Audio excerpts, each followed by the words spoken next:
So at this moment, I'd like to give you a Japanese Dharma message first, and then Rev Turner will give you an English Dharma message. So I will change my language. それでは私の方からですね、今日の4月の正月法要の、お取り次ぎですね、法要をさせていただきます。本当に今日はお越しくださって本当に嬉しく思っております。ありがとうございます。今日の、ね、私のお話はですね、善知識に会うとはということです。何のことかなと言いますとね、この善知識と言いますのはね、良き先生ということです。世の中ね、皆さん先生おられると思いますけれども、学校の先生もあるしね、私たち開教師のことを先生と皆さん呼んでくださっておりますね。それからお花とかお茶とか柔道とかね、空手とかね、そういうそのマーシャルアートでもですね、先生ね、インストラクター、教えてくださる人のことを先生というわけですよね。じゃあ仏教でね、この先生っていうことはどういうことかしらということをね、お話ししたいと思いますね。ちょっとお聞きくださいませ。はい。でね、ちょっとスクリーンに出しておりますけど、ここに書いてるのはね、人生の出会いは心を豊かにし、人生の別れは心を深くするという言葉が書かれております。人生の出会いはね、私たちこの人生でいろんな人に出会っております。まずはじめに出会うのは誰でしょうかと言いますと、両親ですよね。お父様お母様ね、その方との出会いは心を豊かにしてくれる。そうですよね。皆さんの中にはもうお父様お母様もうおいでにならなくて、今日の正月法要のためにお越しくださっていると思いますね。そういうお父様とお母様に会えたこと、そしておじいちゃまおばあちゃまにも会えたこと、そして兄弟にも会えたこと、友達にも会えたこと、これ全部人生の出会いでございます。これは心を豊かにしてくれるんですね。そうですね。いろんな素晴らしい出会いがあったと思います。そしてその反対にね、人生の別れは今度はね、心を深くしてくれるというわけです。心を深くしてくれる、どういうことかな。いわゆる心の中にスーッとその人たちの言葉が入ってくるということですね。どうですか。私このね言葉をこのフレーズといいますか文章に出会った時ね、はあなるほどなと思いました。これを書かれたのはね、中西親先生という先生ですね。この先生は浄土真宗のお坊さんでございますし、また真宗学者って言ってね、大学の先生でした。龍谷大学のね。そして、漢学さんといってね、本願寺の中でも一番トップレベルのですね先生でいらっしゃいました。この先生がそうおっしゃってるんですね。そしてね、この先生はね、他にもいろんな素晴らしい言葉があるんですけれどもね、人は去っても拝む手の中に帰ってくるという言葉もございます、ね。私たち亡くなられた方、人はこの世から去っていきます。いつの日か私も去っていくわけです。いつの日か皆様も去っていかれるわけです。でも拝む私の手の中に帰ってくる。お父様お母様今思ってらっしゃると思いますね。もう先立たれた方々、その方々はこの世から去られても、この私の手の中に、この拝む手ということはこうやって合唱する手の中にね、私の南無阿弥陀仏と一緒に私の心に戻ってきてくださるんだと、そういうことなんですね。そういうんです。これも素晴らしい言葉です。なんとなくこれをもう一度心の中で申しますとね、人は去っても拝む手の中に帰ってくると、こう言われるとね、なんとなく先立った方々は永遠に私から去っていないんだと、私といつも一緒にいてくださるんだ、なんかそういうね安らぎといいますか、なんとなく心の中にストンと入るものがあろうかと思うんですね。で、私の先生いろんな方がおられますけれども、その中で、京都で私はアメリカで勉強した後にですね、バークレーで勉強した後に京都に参りまして、私は京都出身なんですけれども、故郷に帰って5年ほど勉強させていただきました。でその大学は龍谷大学という大学で、親鸞上人の、お示しですかね、見教えを、学問的に勉強する学校なんですけれども、そこで私が大変お世話になった内藤知光先生という方がおられます。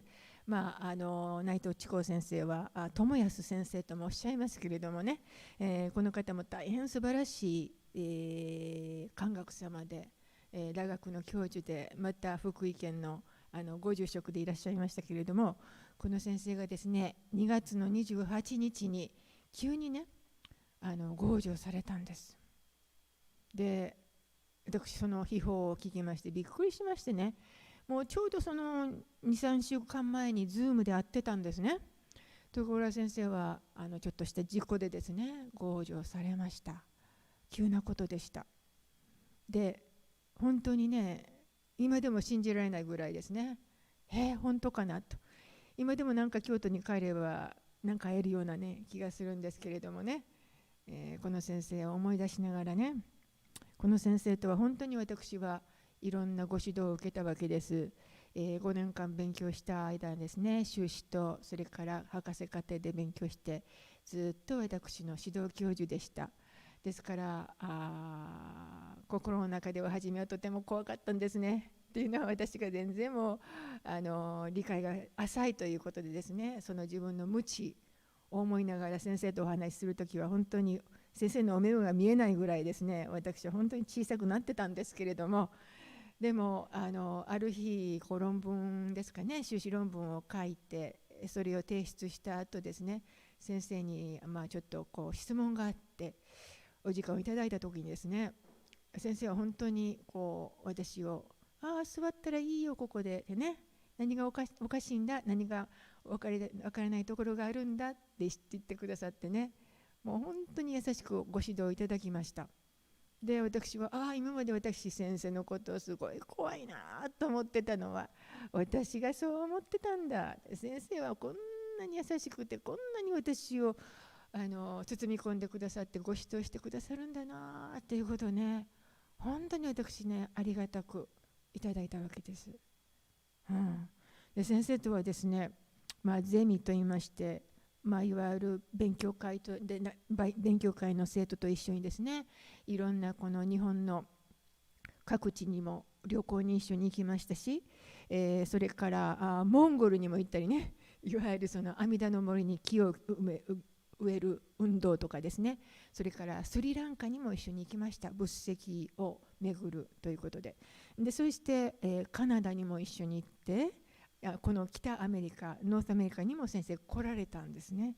でその時、カナダとこのノースアメリカに来られた時に私、先生ご講義されましたので、それで通訳とか翻訳をさせていただいたことを本当に今になってはですね、本当にいいご縁をいただいたなというふうに感謝しています。この先生は私にとってはですね、誠の先生なんですね。私にとってはね、私を本当に指導してくださって、そして先生からいただいた言葉は、お経っていうのはいわゆるお経さんですね。お経、今この十世紀をお唱えいたしましたけど、こういうお経とか、あるいは親鸞聖人を書かれたものをお経経と言いますけれども、お経経を丁寧に読みましょうね。丁寧に読みましょう。雑に読んではいけないということをですね、私は言われました。みんなに言われたんです。でも特に私にはそれが心に残っていますね。だからいろんな言葉をいただいて、本当にね、厳しかったけど優しい先生だった。ですから私にとってはこの先生は本当に善知識なわけです。今言いましたね、一番初め善知識っていうのは先生だよって言いました。この善知識っていうふうに読むんですね。でこの善知識っていうのはね、特にですね、こうなんですね。いわゆる簡潔に申しますと、漢無量寿経っていうお経さんがございますけどね、その中に阿弥陀様の浄土の国に生まれていく人間の種類が9つに分かれております。その中でですね、2つの種類だけの人ね、ちょっと専門的になりますけれども、その2つの種類の人たちはね、いわゆる南無阿弥陀仏を唱えることによって、そして、お浄土に迎え取られていくんだというふうに書いてあるんです。これ大事なところですよ。ですからそれだけ南無阿弥陀仏というお名号にはそれだけ素晴らしい威力といいますかね、力がある。人間を救って、そして阿弥陀様の浄土に連れて行ってくださる、そういう素晴らしいお名号南無阿弥陀仏であるということが書かれているんです。でここの中でこの大麻曼荼羅っていうふうに書いておりますけれども、これはいわゆる大麻寺というところ奈良でございますけれども、こういうような曼荼羅というねタペストリーがあるんですよ。でこの周りを見ますとね、それがもう物語でこうやってこう書いているわけです。でその2箇所だけ南無阿弥陀仏を言いましょうというふうに私たちを導いてくれるのが、これが善知識という人なんですね。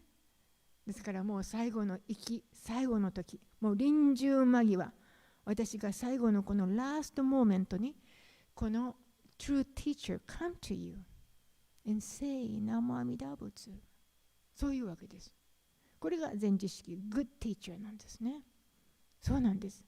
善知識っていうのは Good Teacher、 特にいわゆる仏教ではね、皆様方を大事にしてね、そして悟りの世界に導いてくださる、そういうことなんです。ですから親鸞聖人もおっしゃるようにね、こういうふうに善知識に会うことも教えることもまた堅し、よく聞くことも堅ければ信じることもなお堅しと、こう言うたられるわけですね。ちょっと難しいかも分かりませんけど、このようにね、いわゆる本当の道、私の本当の幸せの道をね、直接教えてくださる、そういう先生、いわゆる良きティーチャーですよ。そういう先生に出会うこともね、難しい。またこの素晴らしい先生がその道を人々に教えることもまた難しいんですと。しかしこのような良い先生に巡り合うことがなければ、真実の教えや本当の幸せを十分に聞くことも難しい。またそれを信じることもまた難しいというふうにですね、親鸞聖人は言われているわけです。なんとなく難しいということですけれども、でも難しいということはですね、自分が難しくしているわけですね。そうなんです。難しいことはないわけです。素直な心が一番なんです。仏教をね、仏教の教え、仏様の教えを聞かれるときはね、素直に聞く。どんなことどうやって素直になるって言ったらね、素直っていうことはね、いわゆるもう自分の心がこう放たれて、本当にスーッと耳からその教えが入ってくるわけです。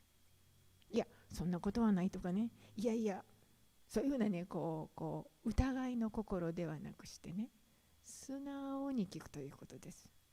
そうすればね、このいい先生がそれぞれ皆様方にいいアドバイスをされてもすぐに素直に入ってくるわけです。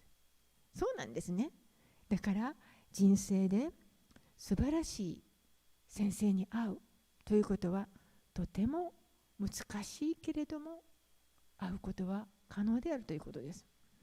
ですからお考えくださいませ。皆様方の先立たれた愛しい人々はですね、皆さん全部ね、この善知識なんです。もう今はもう仏様になってられます。しかしこうやって皆様を今日は気象付きにご招待されてね、ご招待されたのは皆様の愛する方々ですよ。先立たれた方々が皆様をこうやってお寺にインビテーションされた、お招きされた。だからここに座ってらっしゃったり見てくださってるわけですよね。そうなんです。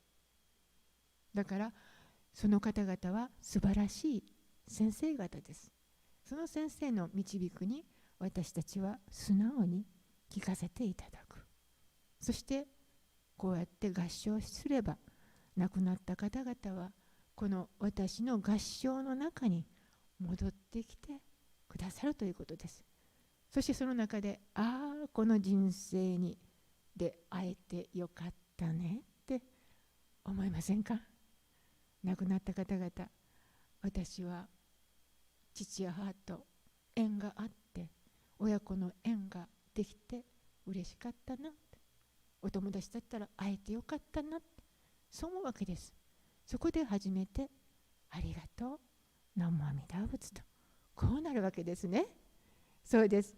そういうことで今日はですね、皆様にこの善知識に会うとはということをお話しいたしました。もうお時間でございますので、今日は本当にいいご縁を頂戴いたしましてありがとうございます。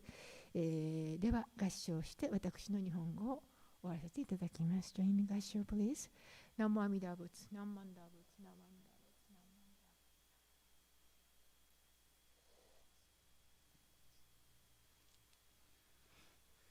Hello, everyone. Thank you for attending our April Shotsuki. It's been a long 2 years of COVID, and I think as we're coming out now, we're starting to realize that we developed a lot of new habits, some good, some not so good. But I think in Buddhism, I think the Buddha didn't really want to, I think he kind of accepted human nature, he's not trying to change our human nature. I think the Buddha kind of accepts us as we are. But I think he understood that creating good habits uses the same mechanisms that occur when we create bad habits. So, bad habits seem really easy to develop effortlessly, but good habits seem to be really difficult. But I think the Buddha would say they're just as easy. It's just as easy to create good habits. You just have to do it in the right way. It has to be something simple, effortless, something you enjoy, something that's repetitive until it becomes who you are. So my wife is a yoga instructor, and I'm a minister, and we've learned a lot from each other. She leads classes, and I lead services, and we kind of have this inside joke between the two of us. If a student ever comes up to us after we're done and says, "Oh my gosh, this is the greatest thing I've ever done in my life. I'm going to do this for the rest of my life. It's going to change my life." We always look at each other and say, "I'm never going to see this person again." Because their expectations are so high, and they're relying on motivation and discipline and energy that it's like rocket fuel, and it just doesn't last. It doesn't have legs.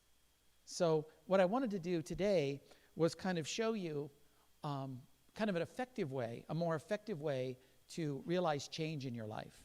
And it's actually taking very small habits and having them lead into big changes effortlessly in your life. So this article came out in 2014 in August. I kind of assumed it came out in January because the figure I've heard is that 90% of New Year's resolutions fail within the first month. And it's because they're too hard, they're too big, and there's no path. Like just saying, I'm going to lose 20 pounds or I'm going to get better grades in math, that's not really an actionable statement, right? Like there's no how. It's just what. And so those things are hard to do. It would be better to say, I'm going to not miss math class anymore, and I'm going to do my homework each night. That's all I'm going to do. Or I'm just going to cut my serving. I'm going to use a smaller plate at dinner time, and I'm not going to have seconds. That's what I'm going to do. So I wanted to read some of this to you. Max Ogles writes, a commonly quoted and incredibly scary stat reveals that 9 out of 10 people who undergo heart bypass surgeries as a result of poor health are unable to change their habits even with their lives on the line. My son Teague is a physician assistant, and he worked at Long Beach Memorial. He works at St. Joseph's now in Long Beach or Orange. And he told me he sees people with diabetes, and the doctors tell him, your A1C levels are really high. You've got to bring down your blood sugar. The circulation in your limbs is very poor. And Teague tells me that 6 months later, he sees that same person now in a wheelchair, missing like the lower half of his right leg. So it's very hard for people to make changes. Even, amputation is on the line. So he says, we've all failed at something, though luckily most of us don't face death as a consequence. Here's a short list of some of the habits I started only to eventually fail. For 2 months, I went running 3 to 4 times each week. I even ran a half marathon. Then I quit running, and I didn't run again for over a year. I decided to improve my reading speed and comprehension. I read every day, practicing with a course called Breakthrough Rapid Reading. I quit after the first month. I finally created a habit of waking up early. For 3 months, I woke up at 5:30 a.m. every day. Sleep debt and laziness caught up with me. Now it's hard to get up before 7:30.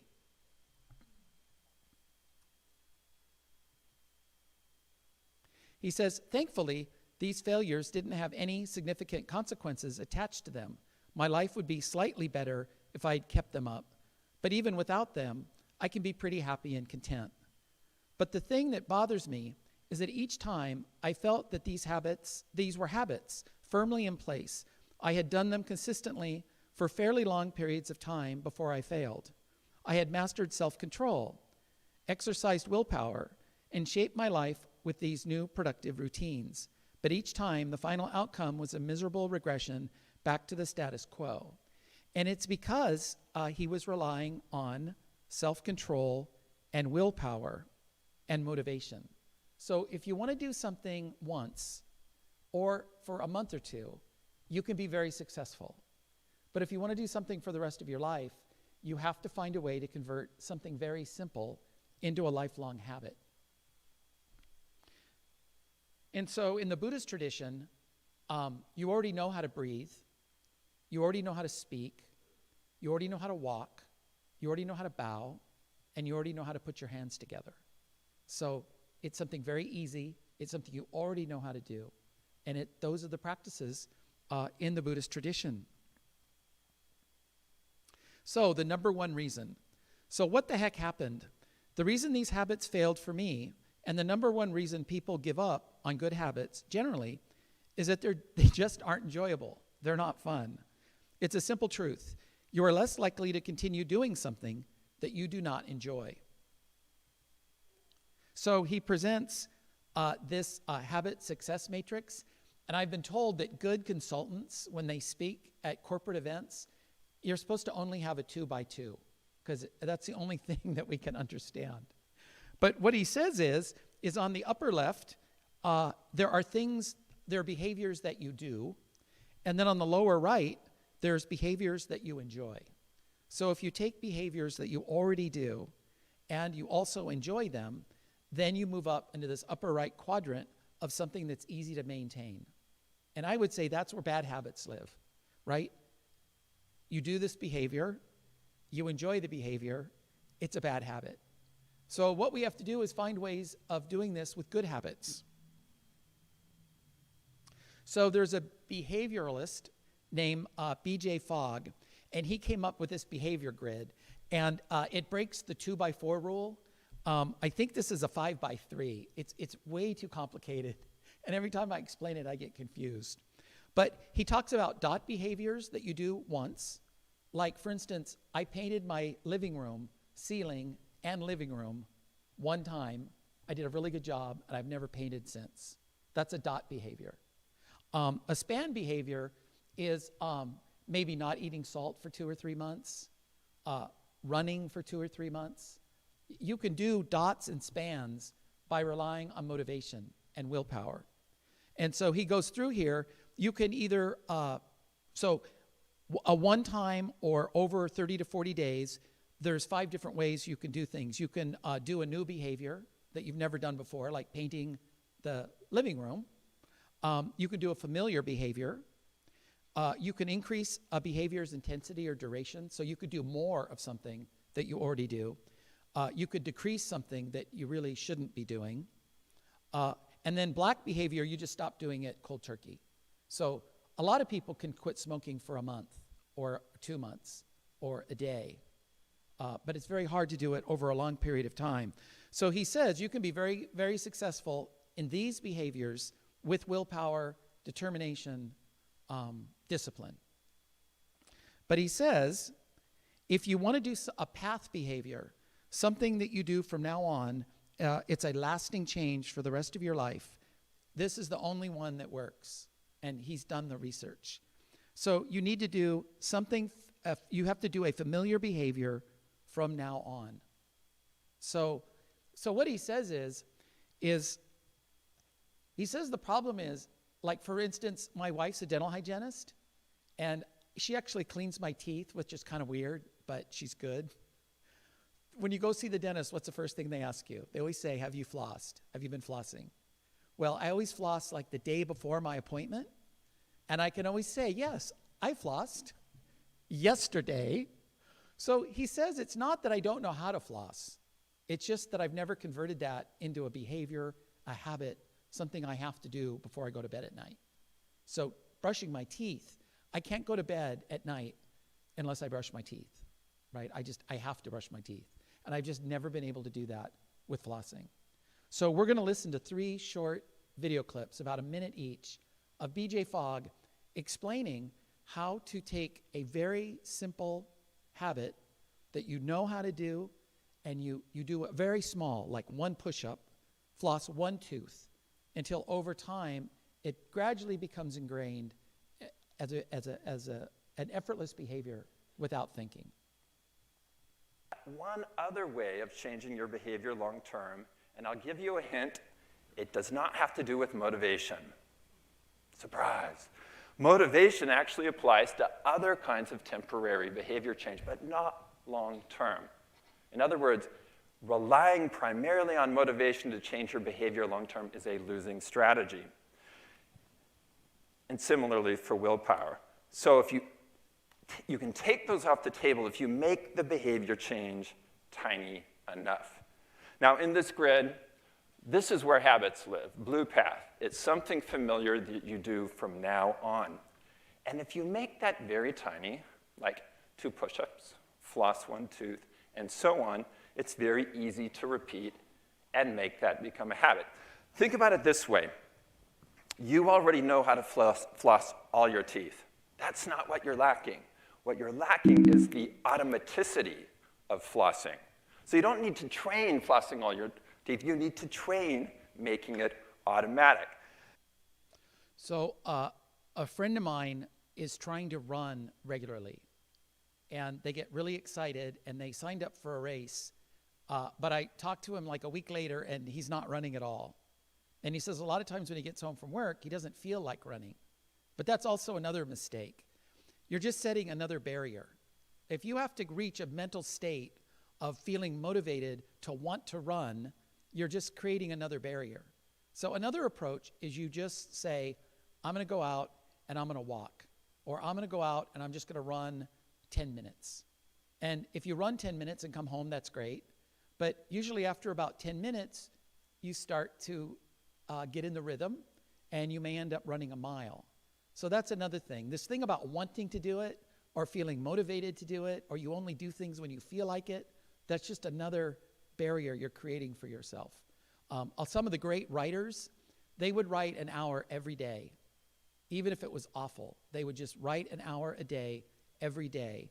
And this one author, he published 17 novels that way. Some days he threw it away, and some days it was the start of his next book. So it's that kind of an approach. So he's going to talk a bit more about making sure it's something easy to do.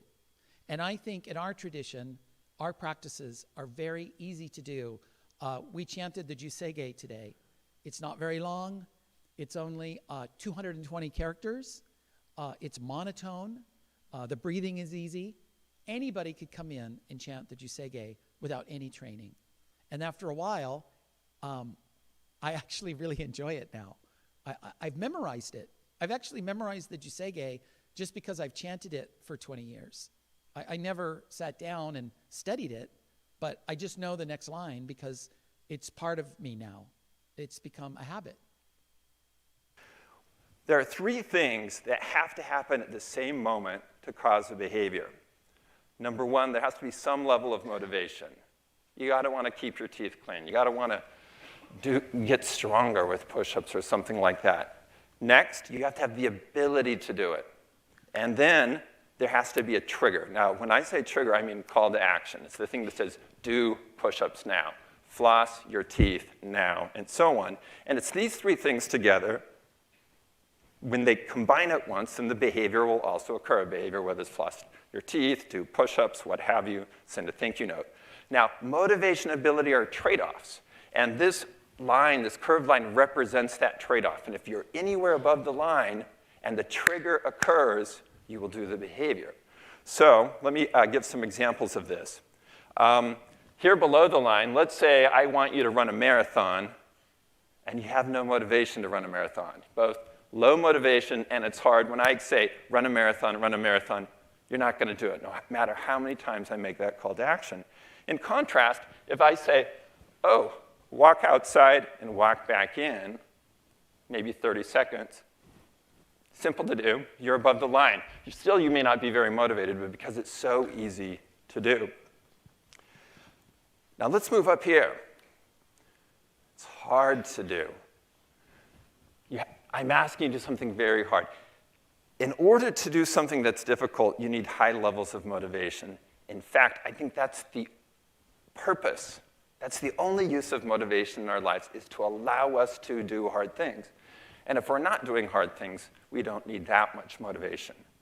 When our motivation lags, boom, can't do it. Motivation is very slippery. So if you set yourself up to do something hard and you have to somehow sustain the motivation's going to drop down, and there's going to be a point where you don't do it, and habits are about repeating it, and you won't create the habit. So as I looked at this, as I looked at my behavior model, I thought, let's go right here. Easy to do. Stuff that's so easy to do, it doesn't require much motivation at all. So whether your motivation's high, you'll still do it. Whether it's low, you'll still do it. And so this is where the insight around, let's make it really tiny. Really tiny, like 1 tooth, 2 push-ups, 1 sip of water, and so on.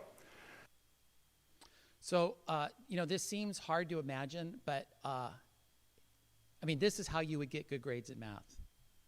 When I was a freshman in high school, my grades went down in algebra, and my dad told me if I didn't bring my grades up, I couldn't play football my sophomore year. Now, later my mom told me my dad was bluffing, but I'm not sure. I think my dad wasn't bluffing, knowing my dad. So I started listening in class. I started doing my homework, and my grades started to go up. And so I thought math was unfair and that the teacher was mean and that it was just completely arbitrary and random. But it really is true. If you could convince your children that studying actually makes grades something you don't need to worry about anymore, and school is no longer stressful. The worst thing is to go into a test not prepared. That's the most anxiety-ridden activity you can do. So, if it just becomes something effortless, something you do, and then math became less painful, right? Because math is one of the most fair subjects there is. There's no judgment call. It's not like gymnastics in the Olympics, right? You either get it right or you get it wrong. What could be more fair? And so, just by doing a little bit every day, I ended up, becoming a math major. And I started to think the way a math person would think, and it just made sense after a while. I became that person just by doing these small habits and not fighting it anymore. So what he says is what you need to do is put yourself in the right environment, in the right situation. And I would argue that putting yourself in the Hondo at OCBC, this is an environment where you smell the incense as a trigger, you begin to practice effortlessly, and you feel funny if you don't come to church, right? It gets to the point where if you don't practice, you feel like there's something off. So the example he uses here is he bought chicken manure, and I guess in the chicken manure was a pumpkin seed. And he ends up getting this gorgeous pumpkin without any effort because this little seed was put in the right place with the right environment and the right conditions, and out came a giant pumpkin. Here's the phrase, and it comes down to this. I live up in the wine country. I do a lot with the earth as much as I can, and this seems to map exactly what I'm talking about.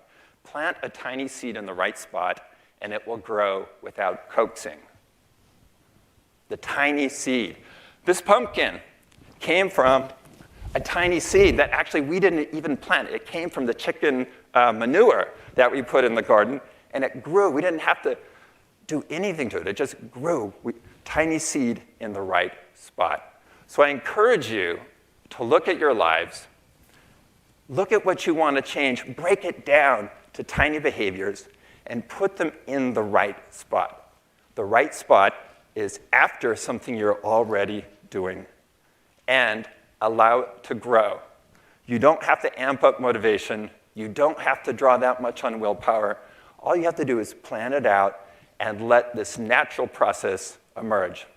Thanks, everybody. So,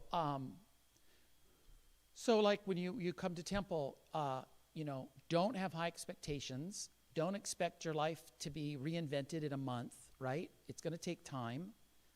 You want to be in this for the long run, right? You want to practice over a long period of time. It actually becomes a part of your life. And one definition of being a Buddha or having insight or being awakened, it's not a state of mind. It's something you do, right? Practice itself is awakening. Chanting, bowing, offering incense, listening to the Dharma. It's the activity itself that is awakening. It's not a state. It's not something you achieve. It's something you do. And so for me, coming to OCBC, little by little, it started to make more sense. And the secret was I really started to make progress when I got so frustrated, I gave up and I quit trying. So that's another secret, is don't try, relax, and just let the Hondo and the teachings kind of wash over you. And they over time, it becomes second nature. You're not trying to reinvent yourself. You're not trying to change yourself into another person. I've said before, I'm still super type A. I'm a type A Buddhist. I'm still type A. I'm still very nervous. But now my focus is on Buddhism and not my salary or my career or what car I'm going to buy or, competing with everyone else. My focus has changed in kind of an effortless way without changing my personality or my human nature. So I've changed my orientation just gradually over time. They say the Titanic, when it hit the iceberg, they claim that if they had just gently turned the ship like 5 degrees, it would have missed. But they reversed the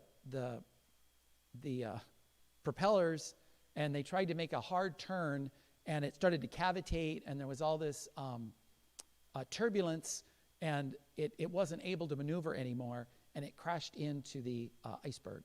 So, if you take a 1 degree change over the rest of your life, you can really have big changes. And I think that's how Buddhism is designed. I think that's the Buddha's intention, is to give us an easy path, something that we can do over our whole lifetime until it becomes an effortless practice and a habit that we can't break. So please join me in Gassho. Namo Amidabuts, Namo Amidabuts, Naman Dabuts, Naman Dabuts.